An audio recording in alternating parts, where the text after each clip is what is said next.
إن الحمد لله نحمده ونستعينه ونستغفره ونعوذ بالله من شرور أنفسنا ومن سيئات أعمالنا من يهده الله فلا مضل له ومن يضلل فلا هادي له وأشهد أن لا إله إلا الله وأشهد أن محمدًا عبده ورسوله يا أيها الذين آمنوا اتقوا الله حق تقاته ولا تموتن إلا وأنتم مسلمون يا أيها الناس اتقوا ربكم الذي خلقكم من نفس واحدة وخلق منها زوجها وبث منهما رجالا كثيرا ونساء واتقوا الله الذي تساءلون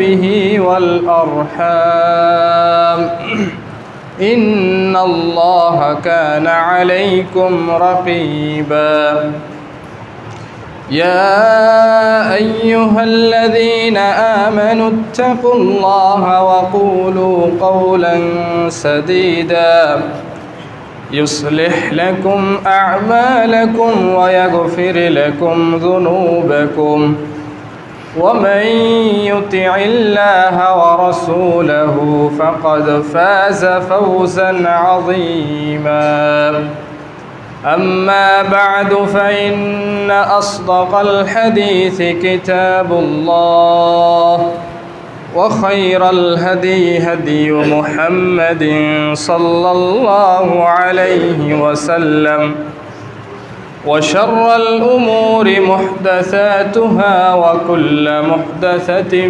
بدعة وكل بدعة ضلالة وكل ضلالة في النار فقد قال الله تعالى في كلامه المجيد وفيه فرقانه الحميد أعوذ بالله من الشيطان الرجيم لقد كان لكم في رسول الله أسوة حسنة لمن كان يرجو الله واليوم الآخر وذكر الله كثيرا الحمد لله যাবতীয় প্রশংসা যাবতীয় শুকরিয়া যাবতীয় গুণগান সেই মহান রব্বুল আলামিনের জন্য যে রব্বুল আলামিন সর্বদাই তিনি আমাদের আহ্বানে সাড়া দেন সবসময় তিনার ক্ষমতা আমাদের সঙ্গেই রয়েছেন। যে আল্লাহ রব্বুল আলামিন আমাদের সাড়া দিয়ে এই দেশে বিভিন্ন জায়গায় বৃষ্টি বর্ষণ করে আমাদের এই পরিস্থিতিকে শীতল করেছেন, সে আল্লাহ রব্বুল আলামিনের শুকরিয়া আদায় করি আলহামদুলিল্লাহ। সালাত ও সালাম বর্ষিত হোক নবী মুহাম্মদ রাসূলুল্লাহ সাল্লাল্লাহু আলাইহি ওয়াসাল্লামের উপর। বাড়িধারা জামে মসজিদ আজকের এই জুমার দিনে আগত স্বাগত প্রাণপ্রিয় দিনী ভাতৃমণ্ডলী, পর্দার আড়ালের মা ও ভগ্নীগণ, আজকে আপনাদের সামনে যে আলোচ্য বিষয় নিয়ে আলোচনা করার ইচ্ছে পোষণ করেছি সেটি হচ্ছে রাসূল সাল্লাল্লাহু আলাইহি ওয়াসাল্লামের দোয়ায় শামিল হওয়ার উপায়। এমন কিছু কাজ রয়েছে যেই কাজ যদি আমরা করি তাহলে রাসূল সাল্লাল্লাহু আলাইহি ওয়াসাল্লাম ওই সমস্ত বৈশিষ্ট্য যে ব্যক্তিরা গ্রহণ করেছেন, ওই সমস্ত আমল যে ব্যক্তিরা করেছেন সেই ব্যক্তিদের জন্য আল্লাহ রসুল সাল্লাল্লাহু আলাইহি সাল্লাম দোয়া করেছেন। তাই আল্লাহ রসুল সাল্লাল্লাহু আলাইহি সাল্লামের দোয়ায় কিভাবে শামিল হওয়া যায় সেই বিষয় নিয়ে আজকে আমরা কিছু আলোকপাত রাখার চেষ্টা করব ইনশাআল্লাহ। ওমা তৌফিক ইল্লা বিল্লাহ, আলাইহি তাওয়াক্কালতু ওয়া ইলাইহি উনীব। মুহাম্মদুর রাসূলুল্লাহ সাল্লাল্লাহু আলাইহি ওয়াসাল্লাম তিনি সাইয়্যিদুল আম্বিয়া ওয়াল মুরসালিন, সমস্ত নবীগণ এবং সমস্ত রসুলগণদের নেতা। তিনি সর্বশেষ নবী, তেনার পরে আর কোনো নবী এই পৃথিবীতে আগমন করবে না। সেই নবী মুহাম্মদ সাল্লাল্লাহু আলাইহি ওয়াসাল্লামের দোয়ায় যদি আমরা নগণ্য ব্যক্তিরা শামিল হতে পারি তাহলে এটা আমাদের জন্য অনেক বড় পাওয়া। তাই আমাদের উচিত হবে এই কাজগুলো নিজের জীবনে বাস্তবায়ন করার মাধ্যমে আল্লাহ রাসূল সাল্লাল্লাহু আলাইহি ওয়াসাল্লামের দোয়ায় শামিল হওয়ার চেষ্টা করা। আসুন আমরা ধারাবাহিকভাবে জানার চেষ্টা করি কোন কোন কাজ করলে রাসূল সাল্লাল্লাহু আলাইহি ওয়াসাল্লামের দোয়ায় শামিল হওয়া যায়। 1 নম্বর, তাওহীদ বিশ্বাসকে সঠিকভাবে নিজের জীবনে বাস্তবায়ন করা। যে ব্যক্তি তাওহীদ শিখবে, জানবে, বুঝবে এবং নিজের জীবনে বাস্তবায়ন করবে এবং তাওহীদের উপরই অটল থেকে পৃথিবী থেকে বিদায় নিবে, এই সমস্ত ব্যক্তিরা রাসূল সাল্লাল্লাহু আলাইহি ওয়াসাল্লামের দোয়ায় শামিল হবে। হাদিস সহিহ ইবনে হিব্বান 6399 নম্বর হাদিস, হাদিসের সানাদ সহিহ লিগাইরিহি। আন আউফ ইবনে মালিক রাদিয়াল্লাহু আনহু থেকে বর্ণিত, তিনি বলছেন قال رسول الله صلى الله عليه وسلم, আল্লাহ রাসূল সাল্লাল্লাহু আলাইহি ওয়াসাল্লাম বলেছেন, উতিতু আরবাআন লাম ইউতাহুন্না আহাদুন কানা ক্বাবলানা, আমাকে 4টি জিনিস দেওয়া হয়েছে, যে 4টি জিনিস ইতিপূর্বে কোনো নবী এবং কোনো রাসূলকে দেওয়া হয় নাই। ওয়াসাআলতু রাব্বি আল খামিসাতা ফাআতানিহা, 4টি জিনিস দেওয়ার পর 5ম নম্বর একটি জিনিস আমি আল্লাহ রাব্বুল আলামিনের কাছে চেয়েছিলাম, সেই জিনিসটি আল্লাহ রাব্বুল আলামিন আমাকে দান করেছেন।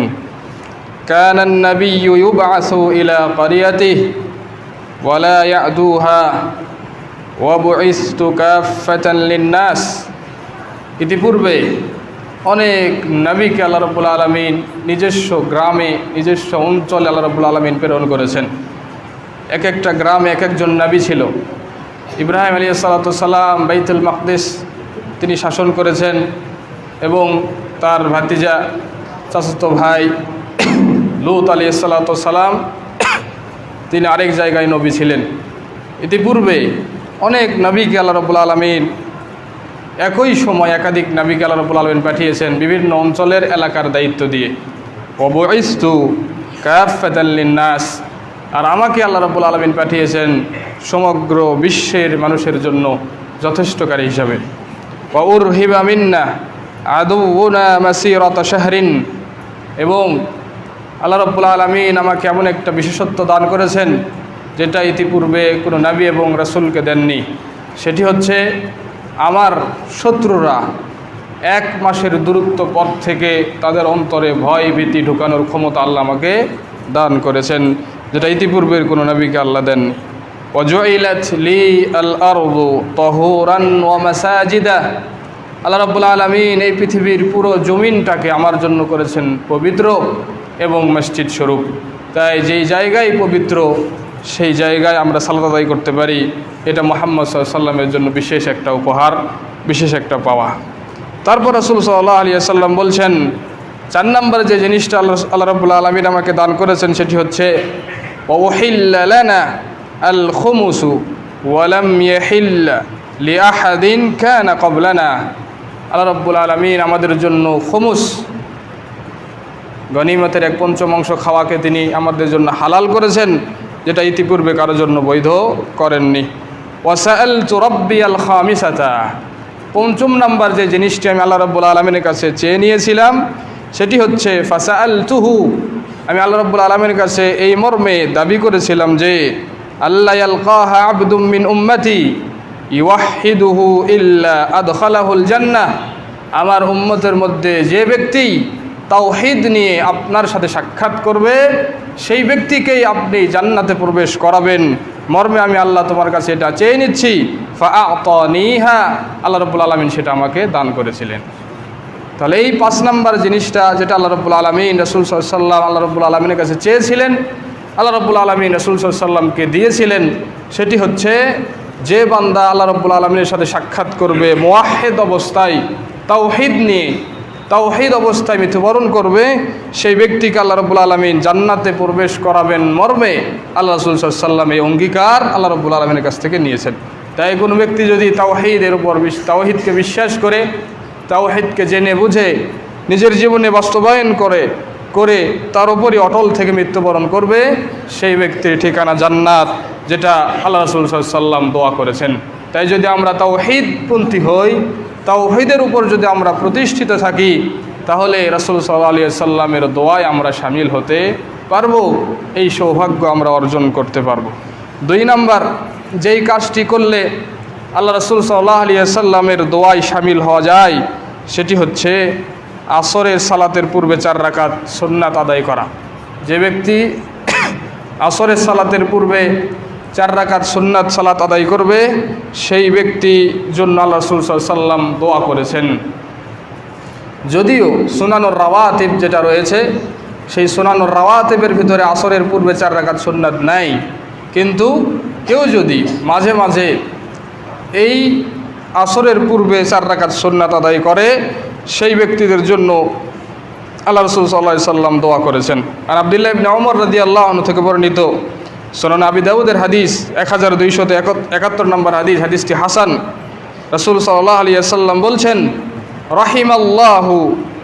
রাহিমাল্লাহু রাআন সাল্লা ক্বাবলা আল আসরি আরবাআন, আল্লাহ রাব্বুল আলামিন ওই ব্যক্তির উপর রহমত বর্ষণ করুক যেই ব্যক্তি আসরের সালাতের পূর্বে 4 রাকাত সুন্নাত আদায় করল। যে ব্যক্তি আসরের ফরজ সালাতের পূর্বে 4 রাকাত সুন্নাত সালাত আদায় করে, সেই ব্যক্তির উপর আল্লাহ রাব্বুল আলামিন রহমত বর্ষণ করুন মর্মে রাসূল সাল্লাল্লাহু আলাইহি ওয়াসাল্লাম দোয়া করেছেন আল্লাহ রাব্বুল আলামিনের কাছে। তাই কোনো ব্যক্তি যদি আসরের সালাতের পরে 4 রাকাত সুন্নাত আদায় করে নফল হিসাবে, নফলের নিয়াতে, তাহলে ওই ব্যক্তি আল্লাহ রাসূল সাল্লাল্লাহু আলাইহি ওয়াসাল্লামের এই দোয়ায় শামিল হবেন যে আল্লাহ রাসূল সাল্লাল্লাহু আলাইহি ওয়াসাল্লাম তার জন্য রহমতের দোয়া করেছেন। কিন্তু এটা যে করতেই হবে এটা আবশ্যক না, এটা সুনানুর রাওয়াতিব না। সুনানুর রাওয়াতিব এটি হচ্ছে ফজরের পূর্বে 2 রাকাত, জহরের পূর্বে 4 রাকাত, জহরের পরে 2 রাকাত, মাগরিবের পরে 2 রাকাত, এশার পরে 2 রাকাত, এটাকে বলা হয় সুনানুর রাওয়াতিব। কিন্তু হাদিসে এসেছে মাগরিবের পূর্বে তোমরা 2 রাকাত সালাত আদায় করো, মাগরিবের পূর্বে তোমরা 2 রাকাত সালাত আদায় করো। সল্লু ক্বাবলাল মাগরিব, সল্লু ক্বাবলাল মাগরিব, সল্লু ক্বাবলাল মাগরিব, আল্লাহ রাসূল সাল্লাল্লাহু আলাইহি ওয়াসাল্লাম 2 বার বলেছেন, অন্য আয়াত আছে 3 বার বলেছেন, চতুর্থবার তিনি বলছেন ওমা শিইতা, তোমাদের ইচ্ছা হলে তোমরা পড়ো। যদি চতুর্থবারই বলতেন তাহলে কি এটা আবশ্যক হয়ে যেত। তাই এটা গুরুত্ব বোঝানোর জন্য হাদিসের ভাষা এমন যে 2 বার অথবা 3 বার আল্লাহ রাসূল সাল্লাল্লাহু আলাইহি ওয়াসাল্লাম মাগরিবের সালাতের পূর্বে 2 রাকাত সুন্নাত আদায় করতে বলেছেন। ঠিক তেমনই আসরের সালাতের পূর্বে এরকম 4 রাকাত সুন্নাত রয়েছে। ঠিক তেমনই জহরের 2 রাকাত সুন্নাত পড়ার পরে আরও কি 2 রাকাত সুন্নাতের ব্যাপারে হাদিস এসেছে, তার বিভিন্ন আলাদা আলাদা ফজিলত হাদিসে এসেছে। কিন্তু সুনানের রাওয়াতিব সেটি হচ্ছে 12 রাকাত। ওই 12 রাকাত যদি আপনি পড়েন সেটার ফজিলত আলাদা, যে জান্নাতে একটি ঘর আপনার জন্য তৈরি করা হবে। তাই কেউ যদি আসরের সালাতের পূর্বে 4 রাকাত সুন্নাত আদায় করে, সময় পেলে পড়ছে, না পেলে পড়ছে না, তার ইচ্ছে হলো পড়ছে, না হলে পড়ছে না, এটা বাধ্যবাধকতা কোনো নিয়ম নাই।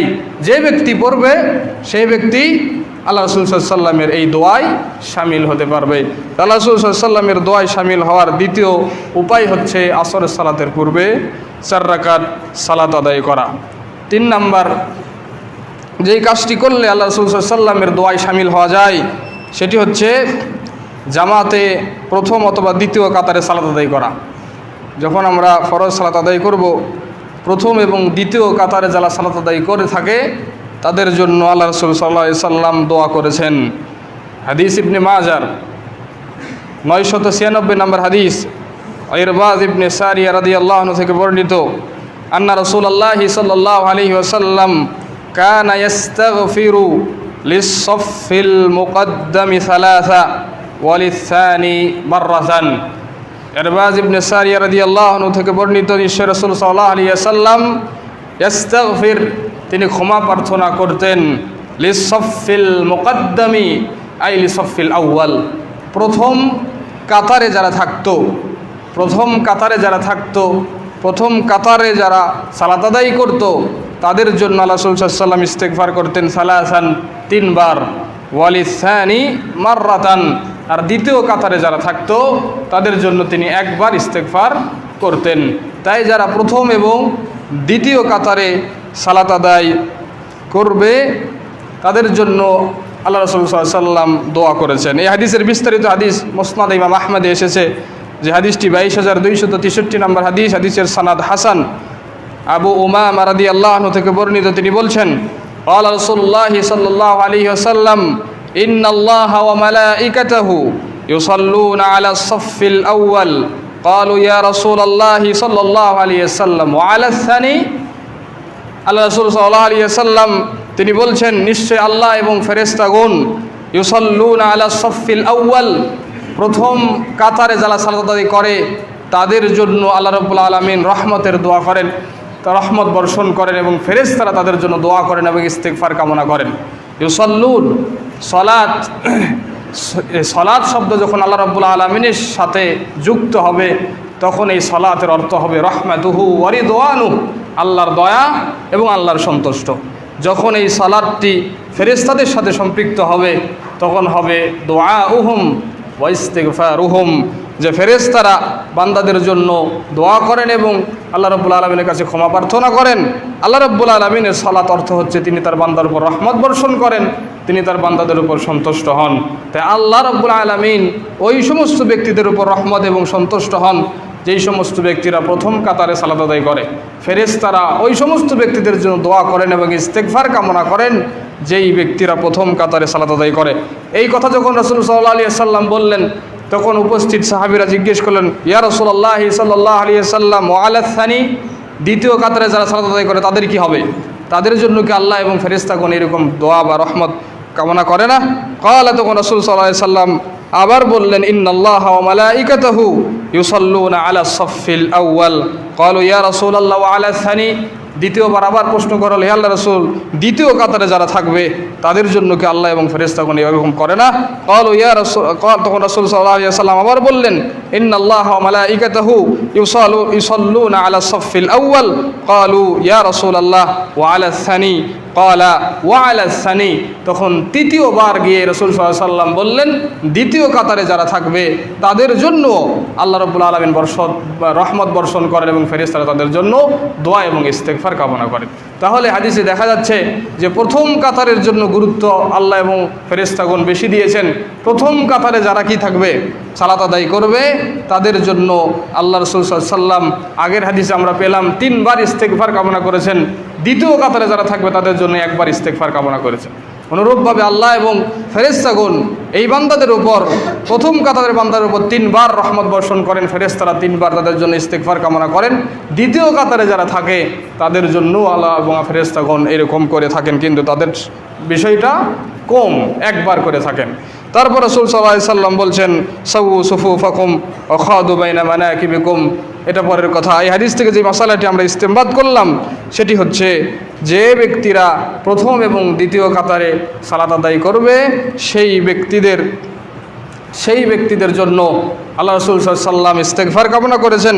সেই ব্যক্তিদের উপর আল্লাহ রাব্বুল আলামিন রহমত বর্ষণ করেন, সেই ব্যক্তিদের জন্য ফেরেশতারা ইস্তেগফার করেন এবং তাদের জন্য দোয়া করেন। এখন প্রশ্ন অনেক আসতে পারে, এই প্রশ্নগুলো আলোচনা করতে গেলে সময় লাগবে। কেউ যদি বলে থাকে যে আমরা 500 মানুষ যদি সবাই মসজিদে একসাথে আসি তাহলে কে সামনে যাবে কে পেছনে যাবে? কাতার বাই কাতার তো হতে হবে নাকি? কাতার বাই কাতার তো হতে হবে। 500 জন বা 300 লোক একসঙ্গে মসজিদে প্রবেশ করেছে একসাথে এক টাইমে, তাহলে এক কাতারে তো 50 জন লোক আসবে, আর বাকিগুলো সবাই তো প্রথম কাতারের ভাগিদার, একসাথে সবাই প্রবেশ করেছে। সেই ক্ষেত্রে আমরা প্রথম যে হাদিসটা বলেছিলাম সেই হাদিসের শব্দের দিকে লক্ষ্য করলে দেখা যায় যে আল্লাহ রাসূল সাল্লাল্লাহু আলাইহি ওয়াসাল্লাম সেখানে বলেছেন, কানা ইস্তাগফিরু লিসাফফিল মুকদ্দামি সালাসা। মুকদ্দাম এখানে শব্দ আউয়াল শব্দ নিয়ে আসে নাই, এখানে মুকাদ্দাম শব্দ নিয়ে এসেছে। এই হাদিসের ব্যাখ্যায় মুহাদ্দিসিন কেরামগণ বলছেন, যারা সালাতের ক্ষেত্রে সামনাসামনি থাকবে, হতে পারে প্রথম কাতার, হতে পারে দ্বিতীয় কাতার, হতে পারে তৃতীয় কাতার, সামনাসামনি সামনের দিকে যারা থাকবে, আল্লাহ রাসূল সাল্লাল্লাহু আলাইহি ওয়াসাল্লাম তাদের জন্য ইস্তেগফার করেছেন। আল্লাহু তাআলা আলাম। তাই আমরা চেষ্টা করব সামনের কাতারে সালাত আদায় করা। সামনের কাতারে তখনই আসা যায় যখন আগে আগে মসজিদে আসা যায়। যারা পিছনে কাতারে থাকে তারা কখন আসে? অবশ্যই পরে আসে। তাই সামনের কাতারে গুরুত্ব এত বেশি। সামনের কাতারে গুরুত্ব সম্পর্কে আপনারা আরেকটি হাদিস জানেন, সামনের কাতারে কি আছে এটা যদি মানুষ জানতো তাহলে কি হামাগুড়ি দিয়ে হলেও সামনের কাতারে আসার চেষ্টা করত, লটারি কেটে হলেও সামনের কাতারে অংশগ্রহণ করার চেষ্টা করত। কারণ পুরুষদের জন্য সবথেকে উৎকৃষ্ট কাতার হচ্ছে সামনের কাতার, আর মহিলাদের জন্য সবথেকে উৎকৃষ্ট কাতার হচ্ছে পিছনের কাতার। পুরুষের জন্য সবচেয়ে নিকৃষ্ট কাতার হচ্ছে পিছনের কাতার, আর মহিলাদের জন্য সবচেয়ে নিকৃষ্ট কাতার হচ্ছে প্রথম কাতার। তা আল্লাহ রাসূল সাল্লাল্লাহু আলাইহি ওয়াসাল্লাম স্পষ্ট ভাষায় বলে দিয়েছেন। তাই প্রথম কাতারে সালাত আদায় করার অর্থ হচ্ছে আপনার কাছে সালাতের গুরুত্ব আছে। আপনার কাছে সালাতের কি আছে? গুরুত্ব আছে। সবাই প্রথম কাতারে সালাত আদায় করার সুযোগ পায় না, সৌভাগ্য পায় না। প্রথম কাতারে আপনাকে সালাত আদায় করতে হলে আপনাকে সময়ের দিকে সচেতন হতে হবে, আপনার পরিষ্কার পরিচ্ছন্নতার দিকে সচেতন হতে হবে।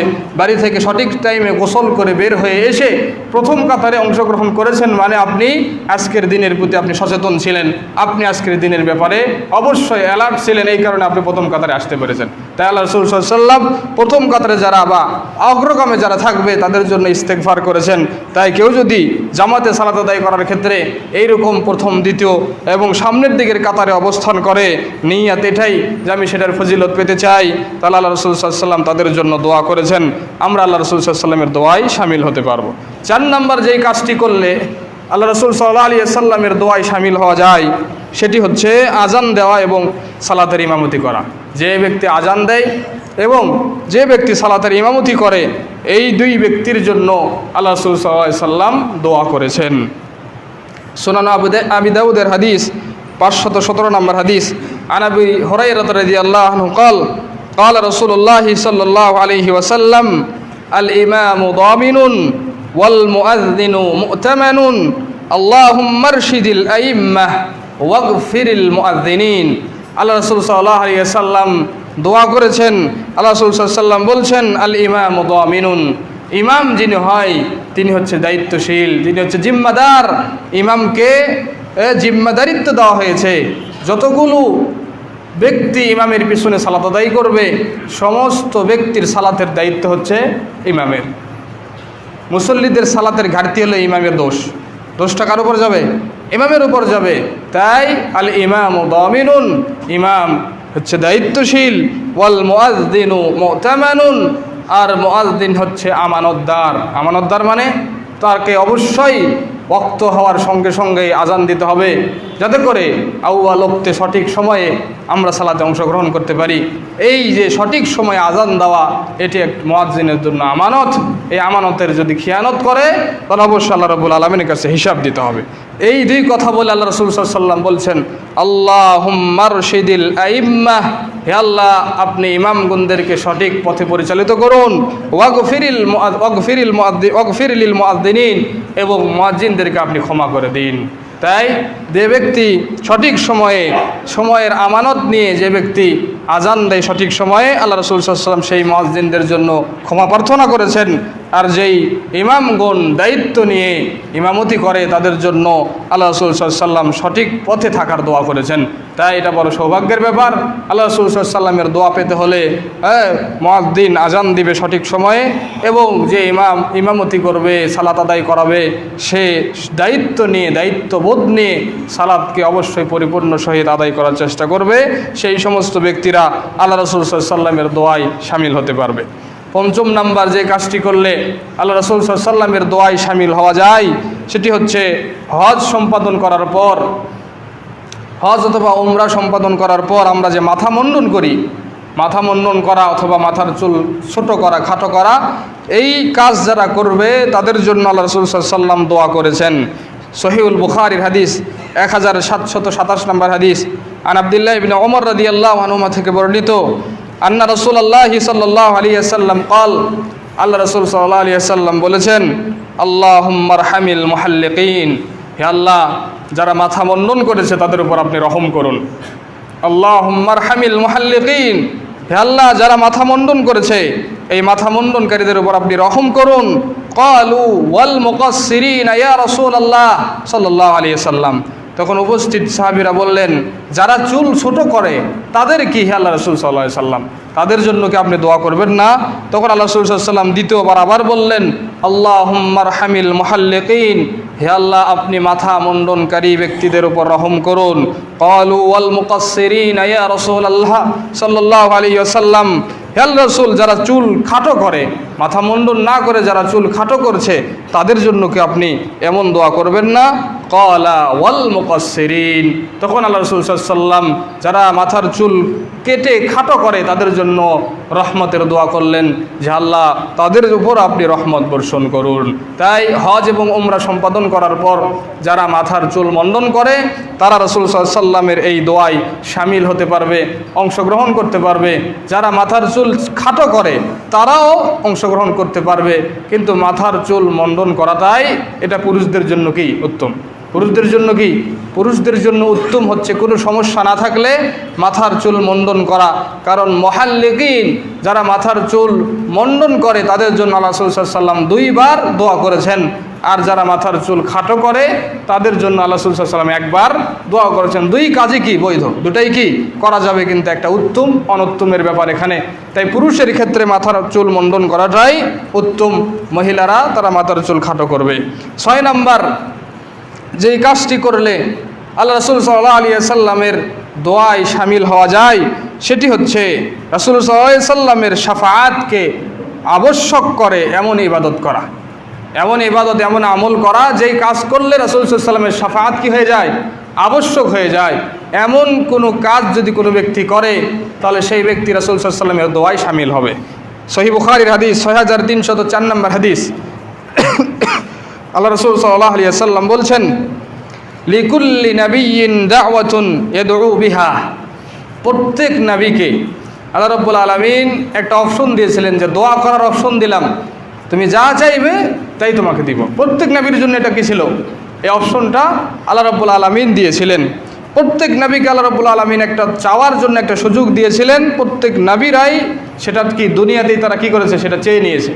প্রত্যেক নবীরাই দুনিয়াতে সেটা আল্লাহর কাছে চেয়ে নিয়েছে, আল্লাহ রাব্বুল আলামিন সেটা তাদেরকে দিয়েছেন। ওয়া উরিদু আন আখতাবিয়া দাওয়াতি শাফাআতাল লিউম্মতি ফিল আখিরাহ, আর আমি চেয়েছি যে আমার এই দোয়াটা গচ্ছিত থাক, আমার এই দোয়াটা আমি রিজার্ভে রেখে দেই, যাতে করে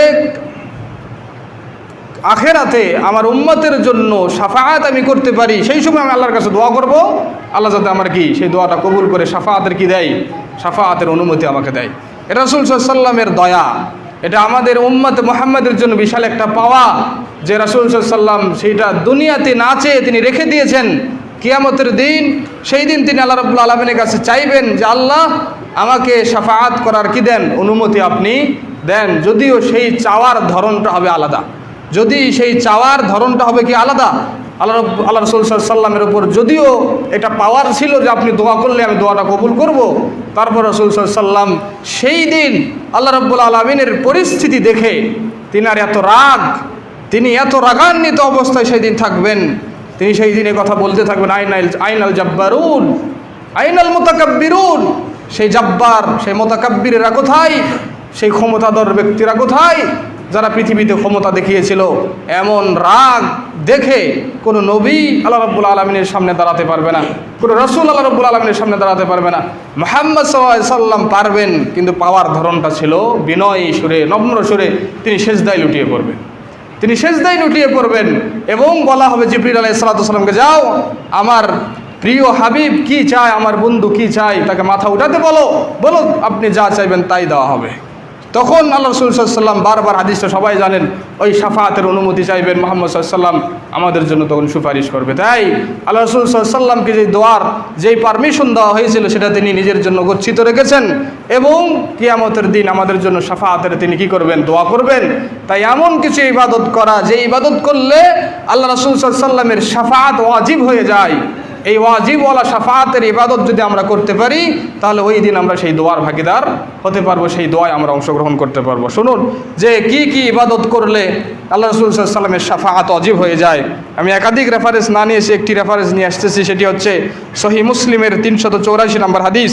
আন আব্দুল্লাহ ইবনে আমর ইবনে আল-আস রাদিয়াল্লাহু আনহু থেকে বর্ণিত, আন্নাহু সামিআন নবী সাল্লাল্লাহু আলাইহি ওয়াসাল্লাম, তিনি নবী করিম সাল্লাল্লাহু আলাইহি ওয়াসাল্লাম থেকে শুনেছেন, নবী করিম সাল্লাল্লাহু আলাইহি ওয়াসাল্লাম বলেছেন, ইযা সামি'তুমুল মুআযযিনা ফাকুলু মিসলা মা ইয়াকুল, যখন তোমরা মুআযযিনের আজান শুনতে পাবে, মুআযযিন যা বলে তোমরাও কি তাই বলবে, রিপিট করবে, মুআযযিন যা বলবে তোমরাও কি তাই বলবে। সুম্মা সাল্লু আলাইয়া, আজান শেষ হয়ে গেলে তোমরা আমার উপর কি করবে, সালাত কি করবে, সালাত পাঠ করবে। ফাইন্নাহু মান সাল্লা আলাইয়া সালাতান সাল্লাল্লাহু আলাইহি বিহি আশরা, যে ব্যক্তি আমার উপর একবার সালাত পাঠ করে আল্লাহ রাব্বুল আলামিন তার উপর 10 বার সালাত পাঠ করে থাকেন। সুম্মা সালুল্লাহ আলি আল ওয়াসিলা, অতঃপর তোমরা আমার জন্য আল্লাহর কাছে ওয়াসিলা চাইবে, ওয়াসিলা, তোমরা আমার জন্য আল্লাহর কাছে ওয়াসিলা চাইবে। ফাইন্নাহা মানজিলাতুন ফিল জান্নাহ, ওয়াসিলাটা কি, ওয়াসিলা হচ্ছে জান্নাতের একটা সুউচ্চ জায়গা, জান্নাতের একটা সুউচ্চ স্থান।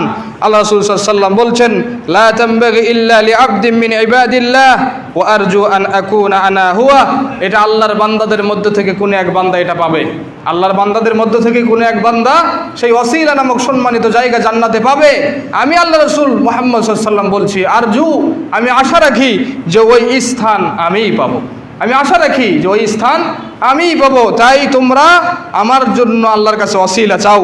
ফামান সাআলা লি আল ওয়াসিলাতা হাল্লাত লাহু আশ-শাফাআহ, যে ব্যক্তি আল্লাহর কাছে আমার জন্য ওয়াসিলা চাইবে তার জন্য আমার উপর শাফাআত করা আবশ্যক হয়ে যাবে। যে ব্যক্তি আমার জন্য আল্লাহর কাছে ওয়াসিলা চাইবে, আমার উপর তার জন্য আবশ্যক হবে, তার জন্য আমি সুপারিশ কিয়ামতের দিন করবই করব। তাই যেই সমস্ত আমল করলে আল্লাহ রাসূল সাল্লাল্লাহু আলাইহি ওয়াসাল্লামের শাফাআত আবশ্যক হয়, এই সমস্ত আমল যদি আমরা করতে পারি, তাহলে কিয়ামতের দিন আমরা সেই সুপারিশের অন্তর্ভুক্ত হতে পারবো, যাদের জন্য মুহাম্মদ সাল্লাল্লাহু আলাইহি ওয়াসাল্লাম সুপারিশ করবেন। আরেক হাদিসে এসেছে, যেই ব্যক্তি আজান শোনার পর এই দোয়া বলবে, আল্লাহুম্মা রাব্বা হাযিহি দাওয়াতি তাম্মাহ ওয়াস সালাতিল কায়িমা, এটার ভিতরে ওয়াসিলা শব্দটি আছে। আল্লাহ রাসূল সাল্লাল্লাহু আলাইহি ওয়াসাল্লাম বলছেন, হাল্লাত লাহুম শাফাআহ, সেই ব্যক্তির উপর আমার জন্য আবশ্যক যে তার শাফাআত করতে আমাকে হবেই হবে, কারণ তার জন্য শাফাআত আমার জন্য আবশ্যক হয়ে যাবে। তাই যে ব্যক্তি এই সমস্ত ইবাদত করবে, সেই ব্যক্তির জন্য আবশ্যক হবে আল্লাহ রাসূল সাল্লাল্লাহু আলাইহি ওয়াসাল্লাম ওই ব্যক্তির জন্য সুপারিশ করবে, আর যে ব্যক্তির জন্য আল্লাহ রাসূল সাল্লাল্লাহু আলাইহি ওয়াসাল্লাম সুপারিশ করবে ওই ব্যক্তি জান্নাতে যাবে। এই কথাই সঠিক, এটাই সত্যি কথা। তাই আমরা চেষ্টা করব যে রাসূল সাল্লাল্লাহু আলাইহি ওয়াসাল্লাম রাসূল সাল্লাল্লাহু আলাইহি ওয়াসাল্লামের জন্য এমন কাজ করা যেই কাজ করলে তার শাফাআত আবশ্যক হয়ে যায়। 7 নম্বর, যেই কাজ করলে রাসূল সাল্লাল্লাহু আলাইহি ওয়াসাল্লামের দোয়ায় শামিল হওয়া যায়, সেটি হচ্ছে রাতের বেলা, রাতের শেষ ভাগে সালাত আদায় করতে ওঠা। স্বামী এবং স্ত্রী, স্বামী উঠলো স্ত্রীকে উঠালো, স্ত্রী উঠলো স্বামীকে উঠালো, এই কাজ যদি করে স্বামী স্ত্রী, তাহলে ওই ব্যক্তিদের জন্য রাসূল সাল্লাল্লাহু আলাইহি ওয়াসাল্লাম দোয়া করেছেন। হাদিসটি সুনান আবি দাউদের 1308 নম্বর হাদিস। আল্লাহ রাসূল সাল্লাল্লাহু আলাইহি ওয়াসাল্লাম বলছেন, রাহিমাল্লাহু রাজুলান কামা মিনাল লাইলি ফাসাল্লা ওয়া আইকাযা ইমরাআতাহু, আল্লাহ রাব্বুল আলামিন ওই ব্যক্তির উপর রহমত বর্ষণ করুন যে ব্যক্তি রাতের বেলা দাঁড়ায়, রাতের বেলা ঘুম থেকে জাগ্রত হয়, জাগ্রত হয়ে সালাত আদায় করে এবং তার স্ত্রীকে জাগায়। ফাইন আবাত, যদি তার স্ত্রী জাগতে অস্বীকার করে, নাদহা ফি ওয়াজহিহা আলমা, তার স্ত্রীর মুখের উপর পানি কি ছিটিয়ে দেয় যাতে করে সে ঘুম থেকে উঠতে পারে। ওই স্বামীর উপর আল্লাহ রাব্বুল আলামিন রহমত বর্ষণ করুন। ঠিক ওই স্ত্রীর উপর আল্লাহ রাব্বুল আলামিন রহমত বর্ষণ করুন যেই স্ত্রী রাতের বেলা উঠে সালাত আদায় করে, তার স্বামীকে জাগায় যাতে করে স্বামী সালাত আদায় করতে পারে। স্বামী যদি সালাত আদায় করতে অস্বীকৃতি জানায়, তাহলে ওই স্ত্রী স্বামীর মুখে কিছু পানি ছিটিয়ে দেয়, ওই স্ত্রীর উপর আল্লাহ রাব্বুল আলামিন রহমত বর্ষণ করুন। তাই যদি স্বামী স্ত্রীরা এরকম কাজ করতে পারে, ওই স্বামী স্ত্রীরা আল্লাহ রাসূল সাল্লাল্লাহু আলাইহি ওয়াসাল্লামের দোয়ায় শামিল হতে পারবে। 8 নম্বর যেই কাজ করলে আল্লাহ রাসূল সাল্লাল্লাহু আলাইহি ওয়াসাল্লামের দোয়ায় শামিল হওয়া যায়, সেটি হচ্ছে শারীরিক ও আভ্যন্তরীণ পবিত্রতা অর্জন করা। যে ব্যক্তি শারীরিক এবং আভ্যন্তরীণ পবিত্রতা অর্জন করবে, সেই ব্যক্তির জন্য রাসূল সাল্লাল্লাহু আলাইহি ওয়াসাল্লাম দোয়া করেছেন। সহিহুল জামের হাদিস, ইমাম আলবানী রাহিমাহুল্লাহ হাদিসটিকে হাসান বলেছেন। 3936 নম্বর হাদিস। আন আব্দুল্লাহ ইবনে ওমর রাদিয়াল্লাহু আনহুমা থেকে বর্ণিত, তিনি বলছেন রাসূল সাল্লাল্লাহু আলাইহি ওয়াসাল্লাম বলেছেন, তাহিরু হাযিহিল আসজাদ, এই শরীরগুলোকে তোমরা পবিত্র করো। তাহহারাকুমুল্লাহ, আল্লাহ রাব্বুল আলামিন তোমাদেরকে পবিত্র করবেন। যে ব্যক্তি বাহ্যিক যেগুলো নাপাকি রয়েছে সেই নাপাকি থেকে যে ব্যক্তি পবিত্রতা অর্জন করে সেই ব্যক্তিদেরকে আল্লাহ রাব্বুল আলামিন পবিত্র রাখেন। মর্মে আল্লাহ রাসূল সাল্লাল্লাহু আলাইহি ওয়াসাল্লাম দোয়া করেছেন যে আল্লাহ তুমি তাদেরকে পবিত্র রাখো, পবিত্র করো। ফাইন্নাহু লাইসা আবদুন ইয়াবিতু তাহিরা, যে কোনো বান্দা রাতের বেলা পবিত্রতা অর্জন করে ঘুমিয়ে যায়, মাআহু ইল্লা বাতা, ঘুমিয়ে যায়, মাআহু মালাকুন ফি শিআরিহ, তার পাশে একজন ফেরেশতা উপস্থিত হয়, ফেরেশতা তার সাথে রাত্রি জাগরণ করতে থাকে। লা ইয়ানকালিবু সাআতাম মিনাল লাইলি ইল্লা ক্বাল, যখনই ওই পবিত্রতা অর্জনকারী বান্দা রাতে যে পবিত্রতা অর্জন করে বিছানায় ঘুমিয়ে গেল, আসমান থেকে একজন ফেরেশতা যে তার কাছে এসে উপস্থিত হয়ে তার কাছে যে আসে, যখনই ওই ব্যক্তি এপাশ থেকে এপাশ কি হয় পরিবর্তন করে, ডান থেকে বাম হয়, তখনই ওই ফেরেশতা আল্লাহ রাব্বুল আলামিনের কাছে দোয়া করে, আল্লাহুম্মা গফির লিআবদিক, হে আল্লাহ আপনি আপনার এই বান্দাকে ক্ষমা করে দিন, ফাইন্নাহু বাতা তাহিরা, কেননা সে পবিত্রতা অবস্থায় রাত্রি যাপন করে, মানে রাত্রিতে ঘুমিয়েছে, সে পবিত্রতা অবস্থায় রাত্রিতে ঘুমিয়েছে বিধায় এই যে সে ঘুমের মধ্যেই এদিক সেদিক হচ্ছে, ডান বাম হচ্ছে, তার পার্শ্ব পরিবর্তন করছে, সে জানেই না যে তার আমল নামা আল্লাহ রাব্বুল আলামিন নেকি লিপিবদ্ধ করছেন। কিসের নেকি? ফেরেশতা তার জন্য ক্ষমা প্রার্থনা করছেন, আল্লাহুম্মা গফির লিআবদিক, হে আল্লাহ আপনি আপনার এই বান্দাকে ক্ষমা করে দিন। আর ফেরেশতাদের দোয়া কি কবুল হবে না? ফেরেশতাদের দোয়া কবুল হবে না? ফেরেশতাদের দোয়া কবুল হবে মর্মে কোনো সন্দেহ নাই। কারণ ফেরেশতারা এমন একটি সৃষ্টি যারা আল্লাহ রাব্বুল আলামিনের আদেশকে পালন করে, আল্লাহ রাব্বুল আলামিন যা নিষেধ করেছে সেটা থেকে তারা বিরত থাকে, তারা আল্লাহ রাব্বুল আলামিনের অর্ডার মতো চলে, যা করতে বলে তা করে, যা করতে বলে না তা তারা করে না, কখনোই তারা তাদের মন মতো চলার ক্ষমতা রাখে না। তাই ফেরেশতাগণ যে দোয়া আল্লাহ রাব্বুল আলামিনের কাছে করবে সেই দোয়াই কবুল হবে। তাই যে ব্যক্তি নিজেকে পবিত্র রাখে সেই ব্যক্তি অবশ্যই রাসূল সাল্লাল্লাহু আলাইহি ওয়াসাল্লামের দোয়ার ভাগিদার হবে এবং রাসূল সাল্লাল্লাহু আলাইহি ওয়াসাল্লামের দোয়া পাবে। 9 নম্বর যেই কাজটি করলে রাসূল সাল্লাল্লাহু আলাইহি ওয়াসাল্লামের দোয়া পাওয়া যায় সেটি হচ্ছে ঋণের পাওনা আদায়ের ক্ষেত্রে, ক্রয় বিক্রয়ের ক্ষেত্রে সহনশীল হওয়া, উদার হওয়া। এই সমস্ত বৈশিষ্ট্য যে ব্যক্তিদের থাকবে সেই ব্যক্তিদের জন্য রাসূল সাল্লাল্লাহু আলাইহি ওয়াসাল্লাম আল্লাহর কাছে দোয়া করেছেন। সুনান ইবনে মাজার হাদিস 2203 নম্বর হাদিস, আন জাবির ইবনে আব্দুল্লাহ রাদিয়াল্লাহু আনহু থেকে বর্ণিত, আব্দুল্লাহ রাদিয়াল্লাহু আনহু থেকে বর্ণিত, তিনি বলছেন রাসূল সাল্লাল্লাহু আলাইহি ওয়াসাল্লাম বলেছেন, রাহিমাল্লাহু আবদান সামহা ইযা বাআ সামহা ওয়া ইযা ইশতারা সামহা ওয়া ইযা ইক্তাদা।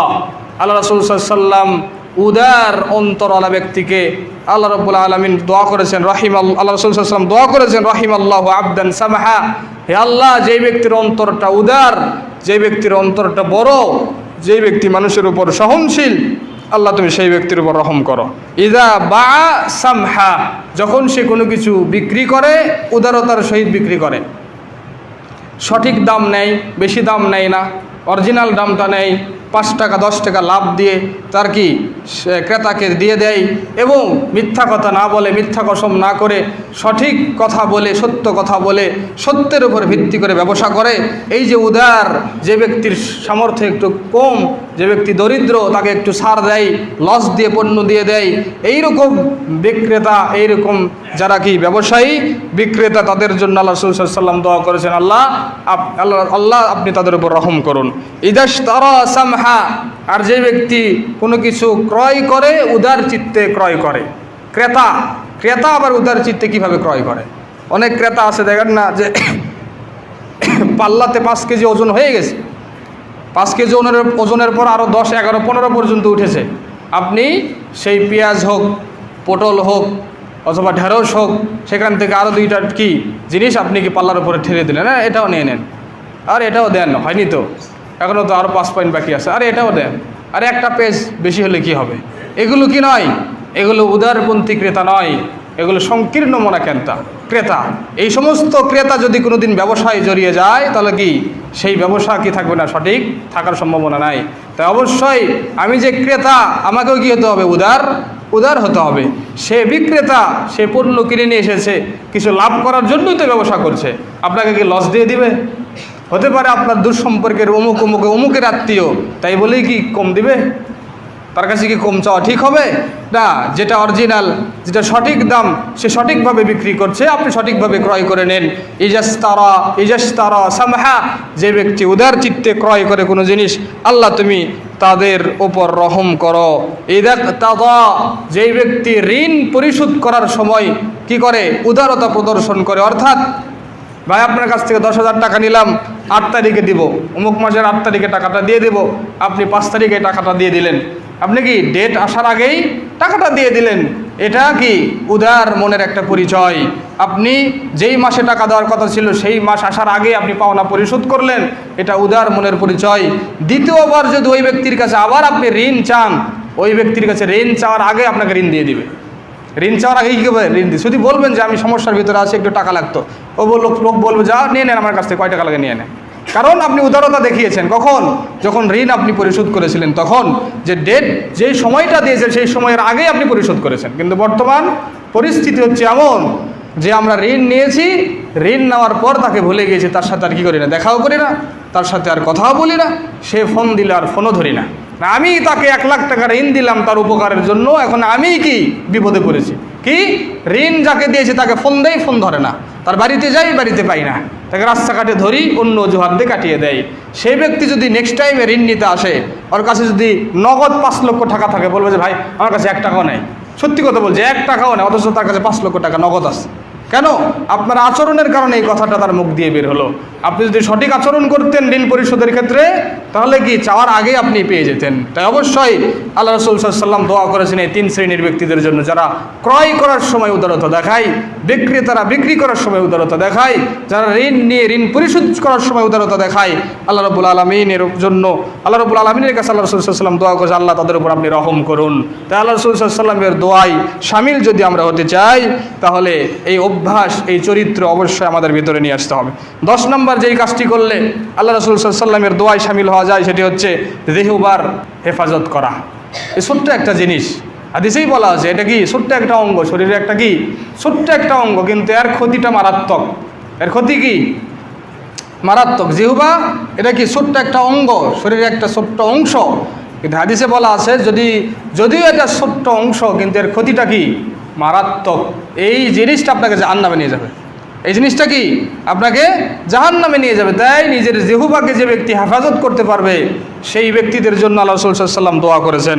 সহিহুল জামের হাদিস, হাদিসটিকে আলবানী রাহিমাহুল্লাহ হাসান বলেছেন, 3496 নম্বর হাদিস। আল্লাহ রাসূল সাল্লাল্লাহু আলাইহি ওয়াসাল্লাম বলেছেন, রাহিমাল্লাহু আবদান ক্বালা খায়রান ফাগনিমাহ আও সাকাতা আন সুইন ফাসালিমাহ। আল্লাহ রাসূল সাল্লাল্লাহু আলাইহি ওয়াসাল্লাম বলেছেন, আল্লাহ রাব্বুল আলামিন ওই বান্দাদের উপর রহমত বর্ষণ করুন, ক্বালা খায়রান, যে ব্যক্তি যখন কোনো কথা বলে ভালো কথা বলে, যে ব্যক্তি যখন কথা বলে ভালো কথা বলে, ফাগনিমা, এই ভালো কথা বলা যে সে তৌফিক পেল, এটা তার জন্য গনিমত। গনিমতটা কি? গনিমত কি জিনিস? যেটা যুদ্ধ করার পর, যুদ্ধে অংশগ্রহণ করে যুদ্ধ করার পর প্রতিপক্ষকে পরাজয় করে যেই সম্পদটা পাওয়া যায়, সেটার নাম কি? সেটার নাম গনিমত। এই গনিমত কি? যেটা কি অতিরিক্ত, এটা কি অতিরিক্ত, এটা কি না চাইতেই পাওয়া গিয়েছে। আমি যুদ্ধ করতে গিয়েছি কি আল্লাহর কালেমাকে উঁচু করার জন্য, কিন্তু যুদ্ধ করে তাদেরকে পরাজয় করলাম, তাদের সম্পদ পেলাম, তাদের ঘোড়া পেলাম, তাদের উট পেলাম, এবং অনেক দাস পেলাম, অনেক দাসী পেলাম, এগুলো গনিমত। এগুলো কি আমার জন্য কি বোনাস? তাই যে ব্যক্তি তার মুখ দিয়ে কল্যাণকর কথা বলল, ফাগানিমা, সে গনিমত প্রাপ্ত হলো। সে কি গনিমত পেল? এই যে মুখ দিয়ে ভালো কথা বলা, এটা বড় একটা নিয়ামত, বড় একটা কি নিয়ামত। তারপর আল্লাহ রাসূল সাল্লাল্লাহু আলাইহি ওয়াসাল্লাম বলছেন, আও সাকাতা আন সুইন ফাসালিমা, আর যে ব্যক্তি খারাপ কথা বলা থেকে নিজেকে বিরত রাখলো, চুপ থাকলো, সে নিরাপদে থাকলো। সে কি নিরাপদে থাকলো। এটাই হচ্ছে আপনার নাম কি? জিহ্বা। এটার নাম কি? জিহ্বা। তাই যদি আপনি এই মুখকে ব্যবহার করতে চান, ভালোভাবে ব্যবহার করেন, আর যদি ব্যবহার করতে না চান, চুপ থাকেন, নিরাপদে থাকবেন। তাই তো রাসূল সাল্লাল্লাহু আলাইহি ওয়াসাল্লাম বলেছেন, যদি বলতেই হয় ফালইয়াকুল খায়রা আও লিয়াসমুত, যদি বলতেই হয় ভালো কথা বলো, আর যদি বলার কোনো কিছু না থাকে চুপচাপ থেকে যাও। যদি মানুষ তোমাকে বলে যে বোবা, চুপ থাকো। যদি মানুষ তোমাকে বলে কথা বলতে পারে না, চুপ থাকো। তার কথার উত্তর দিও না। উত্তর দিতে গেলেই এই চুপ থেকে যে নেকিটা অর্জন হলো, উত্তর দিতে গেলে সব নেকি কেটে যাবে। সব নেকি কি? আপনি তখন বলে আমি কি বোবা, দেখ কথা বলতে পারি কিনা। আর তখন আপনি কি কথা তাকে শুনিয়ে দিবেন, সেই কথা শোনাতে শোনাতে আপনার কি আমল নামা ভারী হয়ে যাবে পাপে। তাই যে ব্যক্তি চুপ থাকে সেই ব্যক্তি নিরাপদে থাকলো, আর যে ব্যক্তি কথা বলার সময় ভালো কথা বলল সেই ব্যক্তি গনিমত প্রাপ্ত হলো। তাই যে ব্যক্তি তার জিহ্বাকে সঠিকভাবে ব্যবহার করবে, জিহ্বার হেফাজত করবে, সেই ব্যক্তির জন্য রাসূল সাল্লাল্লাহু আলাইহি ওয়াসাল্লাম দোয়া করেছেন।